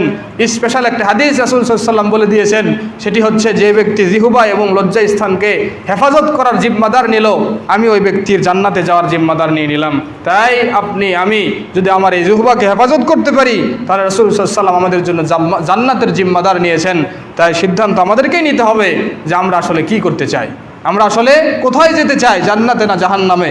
আমরা কি আসলে রাসূল সাল্লাল্লাহু আলাইহি ওয়াসাল্লামের সেই শাফাআত পেতে চাই নাকি শাফাআত থেকে বঞ্চিত হতে চাই, সিদ্ধান্ত আমাদেরকেই নিতে হবে। তাই যদি আমরা ভালো থাকতে চাই, ভালোভাবে পৃথিবীতে বিচরণ করতে চাই, তাহলে আমাদের সকলের উচিত এই জিহ্বাকে হেফাজত করা। এটা মারাত্মক একটা জিনিস, মারাত্মক একটা অঙ্গ, যেই অঙ্গ আপনাকে জাহান্নামের দিকে ঠেলে দিবে। তো অবশ্যই আমাদেরকে এ ব্যাপারে সচেতনতা অবলম্বন করতে হবে। 11 নম্বর যেই কাজটি করলে আল্লাহ রাসূল সাল্লাল্লাহু আলাইহি ওয়াসাল্লামের দোয়ায় শামিল হওয়া যায়, সেটি হচ্ছে অধীনস্থ লোকদের উপর ভালো আচরণ করা। আপনার আমার অধীনস্থ যে লোকগুলো থাকে, যেমন আমি মালিক, আমার যেগুলো কর্মচারী রয়েছে, প্রত্যেকটা অফিসে একটা কী থাকে, বস থাকে, তার অধীনে কি থাকে, কর্মচারী থাকে। এই সমস্ত অধীনস্থ ব্যক্তিদের সাথে যে যারা কি ভালো আচরণ করে তাদের জন্য আল্লাহ রাসূল সাল্লাল্লাহু আলাইহি ওয়াসাল্লাম দোয়া করেছেন। সহিহ মুসলিমের হাদিস 1828 নম্বর হাদিস। আল্লাহ রাসূল সাল্লাল্লাহু আলাইহি ওয়াসাল্লাম লম্বা হাদিস, এই হাদিসের বর্ণনাকারী আয়েশা রাদিয়াল্লাহু আনহা, হাদিসের শেষ অংশে বলা হচ্ছে, আল্লাহুম্মা মান ওয়ালিয়া মিন আমরি উম্মতি শাইআ, হে আল্লাহ আমার উম্মতের মধ্য থেকে গুটি কয়েক বা কোনো কিছু লোকের দায়িত্ব যে ব্যক্তি পেল, যে ব্যক্তি অভিভাবকত্ব পেল, যে ব্যক্তি কোনো দায়িত্ব পেল, যার আন্ডারে 10 জন 20 জন লোক থাকবে, যার আন্ডারে 100টা 500 জন 100 জন লোক থাকবে, এরকম অভিভাবকত্ব যে ব্যক্তি পেল, পাওয়ার পর ফাশাক্কা আলাইহিম, তাদের উপর কঠোরতা অবলম্বন করলো, তাদের উপর কঠোরতা অবলম্বন করলো। ফাশকুক আলাইহি, হে আল্লাহ আপনি ওই ব্যক্তির উপর কঠোরতা অবলম্বন করেন। মানে কি, ওই বসের উপর আপনি কঠোরতা অবলম্বন করেন, ওই অভিভাবকের উপর আপনি কঠোরতা অবলম্বন করেন। ওমান ওয়ালিয়া মিন আমরি উম্মতি শাইআ ফারাফাকা বিহিম ফারফুক বিহি, যে ব্যক্তি আমার কোনো উম্মতের দায়িত্ব পাওয়ার পর তাদের সাথে কোমল আচরণ করলো, হে আল্লাহ আপনি ওই ব্যক্তির উপর কোমল আচরণ করেন, তার উপর আপনি সদয় হন, তার উপর আপনি দয়া করেন। এটা রাসূল সাল্লাল্লাহু আলাইহি ওয়াসাল্লাম দোয়া করেছেন। তাই অবশ্যই আমরা যারা কি আছি, দায়িত্বশীল আছি, আপনার আন্ডারে 100 জন ব্যক্তি কাজ করে, 100 জন কর্মচারী কাজ করে, তাই কর্মচারীর সাথে আপনি কীরকম আচরণ করছেন এটাই প্রমাণ করবে যে আপনি রাসূল সাল্লাল্লাহু আলাইহি ওয়াসাল্লামের এই দোয়ার ভাগিদার হতে পারবেন কি পারবেন না। এখন কর্মচারীকে জিজ্ঞেস করলে বোঝা যাবে যে আপনার বসের আচরণটা কেমন, তাই না? কর্মচারীকে জিজ্ঞেস করা হোক, কর্মচারী কে ছিলেন? আনাস বিন মালিক রাদিয়াল্লাহু আনহু, খাদিম রাসূলিল্লাহি সাল্লাল্লাহু আলাইহি ওয়াসাল্লাম, তিনি ছিলেন রাসূল সাল্লাল্লাহু আলাইহি ওয়াসাল্লামের কর্মচারী, মালিক ছিলেন রাসূল সাল্লাল্লাহু আলাইহি ওয়াসাল্লাম। তার মুখ থেকে শোনা যাক একজন কর্মচারী কেমন হয় আর একজন মালিক কেমন হয়। কর্মচারী বলছে, আনাস বিন মালিক রাদিয়াল্লাহু আনহু বলছে, আমি যতদিন কাজ করেছি 10 বছর যাবৎ রাসূল সাল্লাল্লাহু আলাইহি ওয়াসাল্লামের খিদমত করেছি, রাসূল সাল্লাল্লাহু আলাইহি ওয়াসাল্লাম কোনোদিন আমাকে বলেনি যদি কোনো কাজ করি, কোনোদিন আমাকে বলেনি এই কাজ করলে কেন, যদি কোনো কাজ না করি কোনোদিন আমাকে বলেনি এই কাজ করলে না কেন। এটাই হচ্ছে কি মালিক, আর এটাই হচ্ছে কর্মচারীর কমেন্টস, কর্মচারীর মন্তব্য। একজন কর্মচারী একজন খাদেম মন্তব্য করছে, যতদিন আমি তার আন্ডারে ছিলাম তিনি আমাকে বলেনি যে এই কাজ কেন করলে, এই কাজ কেন করলে না। গালি দেওয়া তো দূরের কথা, গালি দিয়েছে, তাকে কি মেরেছে, কোনো কিছুই করেনি। একদিন আনাস বিন মালিক রাদিয়াল্লাহু আনহু বলছে যে ওই কাজটা একটু করে আসো, তাড়াতাড়ি ওই জায়গা থেকে একটি জিনিস নিয়ে আসো। পথিমধ্যে যাচ্ছে, ছোটো বাচ্চা আশেপাশে রাস্তার পাশে খেলাধুলা করছে, সে দাঁড়িয়ে থেকে খেলা দেখছে। তার আসতে দেরি হচ্ছে, রাসূল সাল্লাল্লাহু আলাইহি ওয়াসাল্লাম রাস্তায় গিয়ে দেখেছে সে রাস্তায় দাঁড়িয়ে কি খেলা দেখছে, যা তাকে যেই কাজ করতে দিয়েছে সেই কাজ সে কি করছে না। যখন রাসূল সাল্লাল্লাহু আলাইহি ওয়াসাল্লাম তাকে পিছন থেকে যা কি ধরছে, সে আনাস রাদিয়াল্লাহু আনহু তিনি কি বিরক্ত বোধ করছেন, আরে পিছন থেকে আবার কে হাত দেয় গায়ে, পিছন থেকে আবার কি আমাকে কি টাচ করে। তারপর যখন মাথা ঘুরিয়ে দেখছে রাসূল সাল্লাল্লাহু আলাইহি ওয়াসাল্লাম, তখন আনাস বিন মালিক বলছেন, যাচ্ছি, এই তো যাচ্ছি, এখনই যাচ্ছি। তখন কি করলে, যাচ্ছি, চলে গেল, কাজটি করে নিল। কিন্তু সেখানে যে কোনো রং ব্যবহার হয়েছে এটা হাদিসে পাওয়া যায় না। এই যে সে কাজে একটা ব্যাঘাত সৃষ্টি করলো, সেখানে সে রং ব্যবহার করেছে রাসূল সাল্লাল্লাহু আলাইহি ওয়াসাল্লাম, এরকম কোনো তথ্য সেখানে পাওয়া যায় না। এটাই ছিল মালিক এবং খাদিমের কি আচরণ। তাই আমাদের মালিক এবং খাদেমের কি আচরণ হয়? যারা গার্মেন্টসে কাজ করে তাদেরকে জিজ্ঞেস করেন যে আপনার ওপরে যারা দায়িত্বশীল, জিএম, সিএম, যারা দায়িত্বশীল থাকে, হ্যাঁ, সুপারভাইজার, তাদের আচরণ কেমন? তারা বলে যদি কি আমাকে তাকে যদি কি মারতে দেওয়া হয়, সারাদিন সারা রাত মারবো, তাও তার উপর রাগ কমবে না। সারাদিন সারা রাত তাকে কি মারতে পারলে আমি কি খুশি হতাম। কেন? সে এমন আচরণ করে যে না পারি এখানে চাকরি করতে, না পারি ছাড়তে। কারণ কি, আমার তো সমস্যা, চাকরি করতেই হবে। প্রত্যেকটা অ্যাভারেজ অফিসের মালিক এবং কর্মচারীর আচরণগুলি এমনই দেখা যায় যে মালিক যখন প্রবেশ করে কর্মচারীরা তার ভয়ে কাজ শুরু করে, সে যখন চলে যায় অলসতা শুরু করে দেয়। মনে রাখবেন, মানুষের মনে আপনার ব্যাপারে বিদ্বেষ পোষণ করে তার কাছ থেকে কাজ করে নেবেন, এটা কখনো ভাবেন না, কখনোই না, কখনোই না। আপনি 24 ঘন্টা তার পিছনে থাকতে পারবেন না। আপনি তার চোখের আড়াল হলেই সে ফাঁকি দিবে, এ কথাই সত্য। আর যদি তার ভিতরে আপনার প্রতি সম্মানবোধ, ভালোবাসাবোধ থাকে, আপনি বাড়িতে বসে থাকলেও আপনার অফিসের কোনো ক্ষতি হবে না, কারণ সে নিজের আন্তরিকতা দিয়ে কাজ করবে, এ কথাই সত্য। তাই মালিকদের উচিত যে তার অধীনস্থ ব্যক্তিদের জন্য সদয় হওয়া, সহনশীল হওয়া, তার বিপদে পাশে দাঁড়ানো, তার সাথে ভালো আচরণ করা। সবাই তো আমরা এক আল্লাহর বান্দা। হয়তোবা আল্লাহ আপনাকে সম্মান দিয়েছেন, মালিক বানিয়েছেন, হয়তোবা তাকে আল্লাহ একটু কম সম্মান দিয়ে কর্মচারী বানিয়েছেন। যদি কর্মচারী না থাকতো, আপনার এই মালিকত্ব থাকতো? যদি কর্মচারী না থাকতো, আপনি কি মালিক হতে পারতেন? যদি কর্মচারী আপনার অফিসে কাজ না করতো, আপনার কি অফিস চলতো? তাই অবশ্যই ওই কর্মচারীর কারণেই কিন্তু আপনার রিজিক হচ্ছে, ওই কর্মচারীর কারণেই কিন্তু আপনার ব্যবসায় লাভ হচ্ছে, ওই কর্মচারীর কারণেই কিন্তু আজকে আপনি ব্যবসা করতে করতে এত বড় ব্যবসায়িক হয়েছেন। তাই তাদেরকে ভুলবেন না, তাদেরকে সবসময় পাশে রাখবেন, তাদের পাশে থাকবেন, তাদের সাথে কোমল আচরণ করবেন। তাই আমরা আল্লাহ রাসূল সাল্লাল্লাহু আলাইহি ওয়াসাল্লামের ভাষায় বলতে চাই, যারা তাদের অধীনস্থ ব্যক্তিদের উপর কঠোরতা অবলম্বন করে, আল্লাহ রাসূল সাল্লাল্লাহু আলাইহি ওয়াসাল্লাম তাদের জন্য দোয়া করেছেন, আল্লাহ তাদের উপর আপনি কঠোরতা অবলম্বন করুন। আমরা যদি সদয় হই, তাহলে আল্লাহর কাছ থেকে আমরা কি পাবো? দয়া পাবো, আল্লাহ আমাদের উপর সদয় হবেন। সর্বশেষ যে পয়েন্ট, যেই কাজ করলে রাসূল সাল্লাল্লাহু আলাইহি ওয়াসাল্লামের দোয়ায় শামিল হওয়া যায়, 12 নম্বর, সেটি হচ্ছে সকালের সময়কে কাজে লাগানো। সকালের সময়কে যে ব্যক্তিরা কাজে লাগাবে, সেই ব্যক্তিদের জন্য আল্লাহ রাসূল সাল্লাল্লাহু আলাইহি ওয়াসাল্লাম দোয়া করেছেন। সুনানুত তিরমিজির হাদিস 1212 নম্বর হাদিস, আল্লাহ রাসূল সাল্লাল্লাহু আলাইহি ওয়াসাল্লাম বলছেন, সাখার আল গামিদি, সাহাবী রাদিয়াল্লাহু আনহু থেকে বর্ণিত, তিনি নবী করিম সাল্লাল্লাহু আলাইহি ওয়াসাল্লাম থেকে বর্ণনা করছেন, আল্লাহ রাসূল সাল্লাল্লাহু আলাইহি ওয়াসাল্লাম বলেছেন, আল্লাহুম্মা বারিক লি উম্মতি ফি বুকুরিহা, হে আল্লাহ, আমার উম্মতের সকালবেলা তুমি বরকতময় করে দাও, আমার এই জাতির সকালবেলাকে তুমি কি করে দাও? বরকতময় করে দাও। ওয়াকানা ইযা বাআসা সারিয়াতান আও জাইশা, যখন রাসূল সাল্লাল্লাহু আলাইহি ওয়াসাল্লাম কোনো একটা ছোট দল যুদ্ধের জন্য পাঠাতেন বা কোনো কাজের জন্য পাঠাতেন, তিনি সকালবেলা সেটাকে পাঠাতেন। ওয়াকানা সাখর নামক যে সাহাবী, তিনি ছিলেন একজন ব্যবসায়ী। ওয়াকানা ইয়াবাসু তিজারাতাহু মিন আউয়ালিন নাহার, যখন সে ব্যবসার জন্য তার বাহিনীকে পাঠাতেন, তখন তিনি সকালে ব্যবসার জন্য তাদেরকে পাঠাতেন। দেখা গেল এই সকালবেলা কাজে লাগানোর জন্য ফাআসারা ওয়া কাসুরা মালুহু, তার ব্যবসার বরকত হতে লাগলো আর তার সম্পদ বৃদ্ধি পেতে লাগলো। রাসূল সাল্লাল্লাহু আলাইহি ওয়াসাল্লামের সেই দোয়ার অন্তর্ভুক্ত সাখর আল গামেদি হয়েছিলেন। সাখর আল গামেদি তিনি একজন ব্যবসায়ী ছিলেন। তার ব্যবসা তিনি ম্যাক্সিমাম সময় তিনি কি করেছেন? সকালবেলা তিনি ব্যবসা করেছেন, বিধায় তার ব্যবসায় বরকত হয়েছে, তিনি সম্পদের অনেক মালিক হয়েছেন। তাই আজকেও যদি আমরা সকালবেলাকে কাজে লাগাতে পারি, আজকেও যদি আমরা সকালবেলাকে কি করতে পারি, ব্যবসায় হোক, যে কোনো কাজ হোক করতে পারি, তাহলে আমরা সেই বরকতটা হাসিল করতে পারবো, যেই বরকতের জন্য আল্লাহ রাসূল সাল্লাল্লাহু আলাইহি ওয়াসাল্লাম দোয়া করেছেন। কিন্তু আজকে দেখেন, এই হাদিসটা ফলো করছে অমুসলিমরা, এই হাদিসটা ফলো করে ইহুদিরা, এই হাদিসটা ফলো করে নাসারারা, এই হাদিসটা ফলো করে তারা। দেখেন তারা কখন ঘুমায় আর কখন তারা জাগে। তারা কখন ঘুমায়? তারা কি রাতের প্রথম অংশে ঘুমায়, এবং তারা কি রাতের শেষ ভাগ থেকে কাজ শুরু করে, মিনিমাম সকাল 8টা 9টা 10টা পর্যন্ত তারা একটানা কাজ করতে থাকে। আর আমরা রাত 1টা 2টা 3টা পর্যন্ত ঘুমাই, মিনিমাম 10টা 11টা 12টা পর্যন্ত আমরা ঘুমাই। এই কারণে কি আমাদের এই অবস্থা? এই কারণে আমরা কর্মচারী, আজ তারা কি মালিক। তারা আজকে পুরা বিশ্বকে তারা শাসন করছে, আজ আমরা কি কর্মচারী হয়ে বসে আছি। অথচ এই শাসন করার দরকার ছিল মুমিনদের, মুসলমানদের, কারণ মুসলমানেরা এই হাদিসকে ফলো করে না। কোন ইহুদি সকালবেলা ঘুমায়?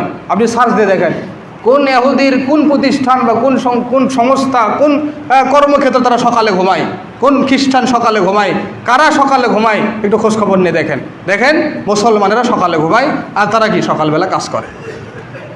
সকালে যে ঘুমানো যাবে না, সকালে যে ঘুমানো যাবে না, মুসলমানদের জন্য যে সকালে ঘুমানো নিষেধ, এর একটা প্রধান কারণ আল্লাহ রাব্বুল আলামিন ফজরের সময় আমাদের কি দিয়েছেন, একটা সালাতের ব্যবস্থা করেছেন। সেটা কি করতে হয়, সুবে সাদিক হলেই আমাদেরকে ফজরের সালাত আদায় করতে হয়। এটাই আমাদের জন্য ট্রেনিং, যে আপনি ঘুম থেকে উঠলেন সালাত আদায় করার জন্য, এটা কি আপনার শুরু হয়ে গেল?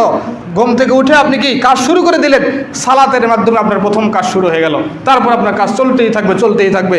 সালাত শেষ করেন, মাঠে আপনি সরে যান, দুনিয়াতে আপনি সরে যান, আপনার ব্যক্তিগত কাজ আপনি করে নেন, জীবনে বরকত হাসিল করেন। কিন্তু না, আমরা কি করি, সালাতের পর রেস্ট নেই। এই রেস্ট কে শিখাইছে এটাকে? আল্লাহ রাসূল সাল্লাল্লাহু আলাইহি ওয়াসাল্লাম আমাদেরকে শিখিয়েছেন, এশার সালাত আদায় করো, কোনো প্রয়োজন না থাকলে শুয়ে যাও, রেস্ট নাও, বিশ্রাম করো। এটা আমাদের শিখিয়েছেন রাসূল সাল্লাল্লাহু আলাইহি ওয়াসাল্লাম। রাসূল সাল্লাল্লাহু আলাইহি ওয়াসাল্লাম আমাদেরকে শিখিয়েছেন, ফজরের সালাত আদায় করে ঘুমিও না ঘুমিয়ে সময়টাকে কাজে লাগাও। এই সময়ে দিনের বা সেই দিনের বরকত কি হয়, আসমান থেকে নাজিল হয়। আমরা বরকত নিতে পারি না, এটা আমাদের জন্য আফসোস। তাই আমরা আসুন চেষ্টা করি, যে পয়েন্টগুলো আমরা বললাম, আল্লাহ রাব্বুল আলামিন যেন আমাদেরকে তৌফিক দান করেন এই পয়েন্টগুলোর উপর আমল করে আল্লাহ রাসূল সাল্লাল্লাহু আলাইহি ওয়াসাল্লামের দোয়ায় শামিল হওয়া। আল্লাহ রাসূল সাল্লাল্লাহু আলাইহি ওয়াসাল্লামের দোয়ায় যদি আমরা শামিল হতে পারি, আমরা আশাবাদী যে আমরা তার সাথেই জান্নাতে থাকতে পারবো, এটা আমরা আশাবাদী। তাই আল্লাহ রাব্বুল আলামিন আমাদেরকে তৌফিক দান করুক, আমরা যাতে আল্লাহ রাসূল সাল্লাল্লাহু আলাইহি ওয়াসাল্লামের যাবতীয় বিধিবিধানকে মেনে চলতে পারি, যাবতীয় নিষেধকে আমরা যেন পরিহার করতে পারি, এবং তিনি যা করতে বলেছে সেটা যাতে করতে পারি, তিনি যা ছাড়তে বলেছেন সেটা যাতে ছাড়তে পারি, যেখানে তিনি আমাদের জন্য ছাড় দিয়েছেন সেটা যেন আমি সেভাবেই করতে পারি। আল্লাহ তুমি আমাদের জন্য তৌফিক দান করো। এবং আপনাদের জন্য উদাত্ত আহ্বান, আপনাদেরকে আমরা বলছি যে আমাদের মাদ্রাসার কাজ শুরু হতে যাচ্ছে এবং শুরু হবে, আমরা ঘোষণা দিয়েছিলাম। তাই আপনাদের দানের হাত অবশ্যই বাড়াবেন। সাদকায়ে জারিয়া, যেটা আপনি মৃত্যুর পরেও পাবেন, আপনি পৃথিবীতে আছেন সেটার নেকি পাবেন, এবং মৃত্যুর পরেও আপনি সেই নেকি পাবেন। সেখানে রাসূল সাল্লাল্লাহু আলাইহি সাল্লামের বাণীর উচ্চারণ হবে, সেখানে আল্লাহ রাব্বুল আলামিনের বাণীর উচ্চারণ হবে, সেখানে সকাল থেকে সন্ধ্যা পর্যন্ত, সন্ধ্যা থেকে সকাল পর্যন্ত আল্লাহ এবং আল্লাহ রাসূলকে নিয়ে সবসময় চর্চা করা হবে। এরকম একটা দ্বীনি প্রতিষ্ঠানের পেছনে যদি আপনার এই অর্থ থাকে, আমি আশাবাদী, আমরা আশাবাদী, রাসূল সাল্লাল্লাহু আলাইহি সাল্লামের হাদিস যেটা বলে যে আপনি মৃত্যুর পরে এর প্রতিদান আপনি পাবেন, অবশ্যই পাবেন। তাই আসুন আমরা সবাই মিলে যদি আমরা এই কাজটি করি, তাহলে সহজেই এই কাজটি আঞ্জাম দেওয়া আমাদের জন্য সহজ হবে। তাই আপনারা সবাই দানের হাত অব্যাহত রাখবেন, এবং মাদ্রাসা পারপাসে আপনারা দান করবেন। আপাতত মসজিদ পারপাসে আমাদের তেমন কোনো খরচ বর্তমানে নাই, ভবিষ্যতে আমাদের লাগবে মসজিদ পারপাস, কিন্তু বর্তমানে আমাদের মাদ্রাসা পারপাস খরচটা দরকার। তাই যখন আপনারা দান করবেন, মাদ্রাসার নিয়তে আপনারা কি, মাদ্রাসার নিয়তে দান করবেন। রিসিপ্ট যখন নেবেন মাদ্রাসার নামেই কি নেবেন, যেটা যাতে করে সেটা মাদ্রাসার ফান্ডে চলে যায়।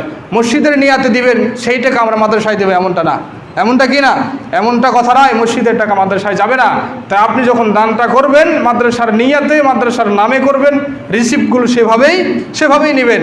মসজিদে যারা মাসিক চাঁদা দেন সেটা আলাদা ব্যাপার, কিন্তু অতিরিক্ত আপনাদের কাছে আমরা উদাত্ত আহ্বান জানাচ্ছি, মাদ্রাসার নামে সেই নিয়াতে সেই ফান্ডে টাকা দিতে হবে, কারণ মসজিদের টাকা মাদ্রাসার সাথে সংযুক্ত হবে না। তাই অবশ্যই বিষয়টা আপনাদেরকে খেয়াল রাখতে হবে। আপনি মনে করেন দান তো দিচ্ছি, প্রতি শুক্রবার মসজিদে তো টাকা দিচ্ছি, এই টাকা তো মসজিদের জন্য আসতেছে, মাদ্রাসা পারপাসে কী দিচ্ছেন? সেই জন্য আপনাদেরকে উদাত্ত আহ্বান জানাই যে আমাদের কাজ শুরু হবে, তো অনেক টাকার প্রয়োজন। তাই আপনারা আসেন, কাজ করেন। কাজ শুরু হলে, এখানে যখন কাজ শুরু হবে, এখানে যখন একটা প্রতিষ্ঠান হবে, তখন আপনারা বুঝতে পারবেন যে প্রতিষ্ঠান হওয়ার কত বড় ফল। আমরা প্রাতিষ্ঠানিক পরিবেশে ছিলাম, আমাদের সারা জীবনটা প্রাতিষ্ঠানিক পরিবেশে আমাদের জীবন কাটিয়েছে। সারা জীবন আমরা ফ্লোরে সময় কাটিয়েছি, সারা জীবন আমরা ফ্লোরে শুয়েছি, ফ্লোরে ঘুমিয়েছি। আজকে বারবার আমরা কথা বলি, সেই রূপগঞ্জ, নারায়ণগঞ্জ হাঁটাবো, বীর হাঁটাবো, জামিয়া সালাফিয়া, যেটা আপনারা সবাই এক নামে চিনেন, সে এলাকায় আপনারা গিয়েছেন হয়তো কনফারেন্স সুবাদে, কিন্তু সে এলাকায় গিয়ে প্রাথমিক সময়ে সে এলাকায়, সে মাদ্রাসায় গিয়ে আমি কিছুদিন থেকেছি, অবস্থান করেছি। সে এলাকার লোকদের কমেন্টস আমরা শুনেছি, এত মাদ্রাসা বিরোধী লোক সেখানে, এত মানে খারাপ নিয়তের লোক সেখানে অবস্থান করে, যেন পুরো এলাকাটাই খারাপে ভরা। সেখানে জেনা, সেখানে ব্যভিচার, সেখানে এমন কোনো কাজ নাই সেখানে হয়নি। যেই জায়গাগুলো যারা দিয়েছে, মুরব্বীরা যখন মৃত্যুসজ্জায় শায়িত, তখন আল্লাহর ভয়ে সে জায়গাগুলো দিয়ে দিয়েছে। যে জায়গাটা নিয়েছে যিনি, তিনি তাদের সাথে কি খাতা কলমে এরভাবে কী করেনি, লিখিত নেয়নি, নিয়েছে। আজকে তারা ছেলেরা কী করছে, দাবি করছে যে আমার বাবা তো মারা গেছে, এখন জমি আমাদেরকে দিতে হবে। কিসের মাদ্রাসা, গেটের কি? কতদিন মাদ্রাসার গেটে তালা দিল, কতদিন গেটগুলো ভেঙে দিল, কতদিন প্রাচীরগুলোকে ভেঙে দিল। সকালে প্রাচীর দেয়, বিকালে ভেঙে দেয়, বিকালে প্রাচীর দেয়, সন্ধ্যায় ভেঙে দেয়। এরকম অত্যাচার করতে করতে আজকে কে সেই প্রতিষ্ঠান বড় হয়ে গেল। প্রতিকূলতার মধ্যে দিয়ে প্রতিষ্ঠান আজকে উঠে গেছে। আজকে আপনি সেখানে যান, পুরো এলাকায় যেন একটা কি পরিবেশ বিরাজ করছে, যেন না এখানে দিনের কিছু আলো আছে। এখানে কি দিনের কিছু আলো আছে, সেখানে শত শত 500-600 ছাত্র সেখানে লেখাপড়া করছে। অজপাড়া একটা গ্রামে সেই জায়গাগুলোর দাম ছিল কত, 50,000 টাকা শতক, এখন 12 লাখ 13 লাখ 15 লাখ 20 লাখ টাকা শতক। এই যে সৌভাগ্যতা কিসের জন্য? এটা ইসলামের জন্য, এটা দিনের জন্য। তাই এখানেও এই পরিবেশ তৈরি হবে। মনে করিয়েন না যে আল্লাহ রাব্বুল আলামিন যদি কবুল করে থাকে কেউ ঠেকাতে পারবে, কেউ ঠেকাতে পারবে ইনশাআল্লাহ, হবেই হবে। যেদিন হবে এটার ফল যেদিন আপনারা পাবেন সেই দিন বুঝবেন যদি আরও ভালো হতো, আরও মনে হয় বেশি উপকার পাওয়া যেত। তাই ওইরকম মন মানসিকতা আমরা না রেখে উদার চিত্তে আমরা সবাই নিজের জায়গা থেকে এগিয়ে আসি, আল্লাহকে রাজি খুশি করার জন্য এগিয়ে আসি। মানুষ মাত্রই ভুল হতেই পারে, ভুল থাকতেই পারে, ভুলগুলোকে মার্জনা করে দিয়ে আল্লাহর সাথে আমার কানেকশন থাকবে। আমি যেটা দিব আল্লাহকে দিব, আল্লাহর কাছ থেকে আমি নিব আল্লাহর কাছে আমি প্রতিদান পাবো, এই নিয়েতে আমরা দিব। কারো কাছ থেকে নাম কামানোর জন্য নয়, কারো নাম শোনার জন্য নয় যে আমি দিয়েছি, অমুক দিয়েছে, তমুক দিয়েছে, এই জন্য নয়। এখানে একটা দিনই প্রতিষ্ঠান হবে, এখানে আল্লাহ এবং আল্লাহ রাসূলের বিধান অনুযায়ী শিক্ষা প্রতিষ্ঠান চলবে। এখান থেকে একজন দায়ী বের হবে, স্কলার বের হবে, যারা কি দিনের জন্য মানুষের কাজ করবে। এই পাওয়া সব থেকে বড় পাওয়া, এই পাওয়াটা সব থেকে বড় পাওয়া। তাই আমাদের প্রিন্সিপাল যাত্রাবাড়ির প্রিন্সিপাল মোস্তফা বিন বাহরউদ্দিন আস-সালাফি তিনি বলতেন যে মানুষের সেই মাহফিলে দাওয়াত নিয়ে 1 ঘন্টা আলোচনা করে আমার কি হবে, আমার আধা ঘন্টা আলোচনা করে কি হবে, আমার 20 মিনিট আলোচনা করে আমার কি হবে? আমি এই প্রতিষ্ঠানে আছি, আমি দাওরা ক্লাসে 40 জন ছাত্রকে আমি হাদিস পড়াচ্ছি। এই 40 জন ছাত্র 40 জায়গায় দিনের কাজ করছে, এর চেয়ে বড় খেদমত আর কি হতে পারে? তিনি কখনোই মাদ্রাসার বাইরে কোনো দাওয়াতি কাজে যেতেন না। তিনি বলতেন এই মাদ্রাসায় আমার সব থেকে বড় দাওয়াতি কাজ, এই মাদ্রাসায় আজকে সবচেয়ে বড় দাওয়াতি কাজ আছে। দেখেন মদিনা বিশ্ববিদ্যালয় থেকে তারা লিস্ট ঝুলিয়ে দিয়েছে, বাংলাদেশ থেকে ফারেক হয়েছে 10,000-এর অধিক ছাত্র ফারেক হয়েছে বাংলাদেশ থেকে। তার অধিকাংশই ছাত্র আমরা বলতে পারি মাদ্রাসা মোহাম্মদ আরাবিয়ার অধিকাংশ ছাত্র। আজকে মোহাম্মদ আরাবিয়া সহ বাংলাদেশের যারা হাইব্রিড বড় বড় যারা মাদানী, সমস্ত মাদানীরা মাদ্রাসা মোহাম্মদ আরাবিয়া ছাত্র। শেখ শহীদুল্লাহ খান মাদানী, শেখ আব্দুল নূর মাদানী সহ যতগুলো মাদানী রয়েছে সব মাদানী মাদ্রাসা মোহাম্মদ আরাবিয়া ছাত্র। গত কয়েকদিন আগে হাদিস ডিপার্টমেন্ট থেকে আহমদুল্লাহ ত্রিশালীর ছোট ভাই হারুন ত্রিশালী পিএইচডি ডক্টরেট অর্জন করলেন।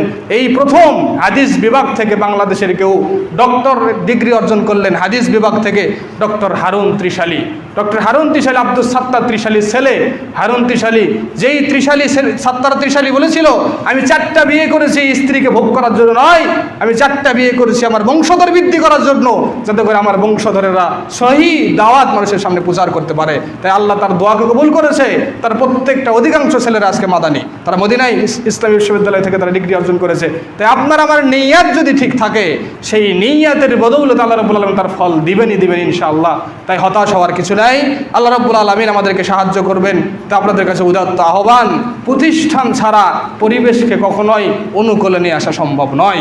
দিনী প্রতিষ্ঠান ছাড়া পরিবেশকে কখনোই অনুকূলে নিয়ে আসা সম্ভব নয়। তাই যে এলাকায় যেই জায়গায় প্রতিষ্ঠান আছে সেই জায়গায় আপনি 1 বছর থেকে থাকেন, আর আরেক জায়গায় আপনি 1 বছর থেকে থাকেন, দেখেন 2 জায়গার মধ্যে একটা পরিবর্তন আছে। 2 জায়গা এক জায়গা নয়। তাই যেই জায়গায় সবসময় আল্লাহ এবং আল্লাহ রাসূলের কথা চলে সেই জায়গা আল্লাহর পক্ষ থেকে রহমত প্রাপ্ত থাকে, এটাই সত্য কথা। তাই আসুন এই মসজিদ হয়ে যেমন এই এলাকাটা পরিবর্তন করেছে, এখানে একটা দ্বীনি প্রতিষ্ঠান হয়ে এই এলাকাকে আরও পরিবর্তন করবে, এটাই আমাদের দাবি, এটাই আমাদের আশা। তাই অবশ্যই সবাই নিজ নিজ জায়গা থেকে দানের হাত বাড়িয়ে দেবেন, কেউ নিজের ভিতরে কোনো সংকীর্ণতা রেখে পিছিয়ে থাকবেন না, এটা আপনাদের কাছে উদাত্ত দাবি এবং আহ্বান। আল্লাহ রাব্বুল আলামিন আমাদের সকলের দান এবং খায়রাতকে, ইবাদতকে আল্লাহ কবুল করে নিন, আমিন। ওমা আলাইনা ইল্লাল বালাগ।